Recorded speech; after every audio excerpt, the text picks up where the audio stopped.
Para mí es muy difícil. Me siento como si estuviera deforme. Tengo los brazos demasiado grandes en relación con el cuerpo. ¡Madre mía, lo he conseguido! ¿Te he hecho llorar? No, es que soy muy sensible. ¿Qué pasa? No, nada, lloro de alegría.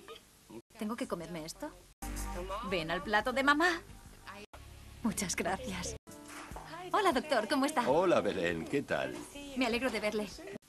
Chicos, ¿sabéis qué? ¡Sigo adelante! ¡Me operan el lunes! ¡Ah! ¡Un abrazo!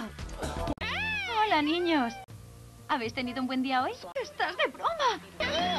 Venga, no juegues conmigo, no puede ser. Estoy contenta de poder seguir todo el proceso. No tengo nada que perder. Nada puede ser peor que lo que tengo ahora. Quiero que parezcan un poco más curvos. Estoy nerviosa. No sé lo que me espera. Allá vamos. Para presumir hay que sufrir, eso dicen. Estupendo. A veces me siento un poco egoísta. Hola, Sam. ¿Qué tal? Llegas tarde. He perdido peso. Felicidades, esto es genial. Gracias.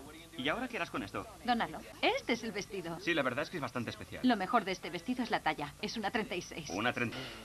Dios mío. Bien. Dios mío. No sé qué decir.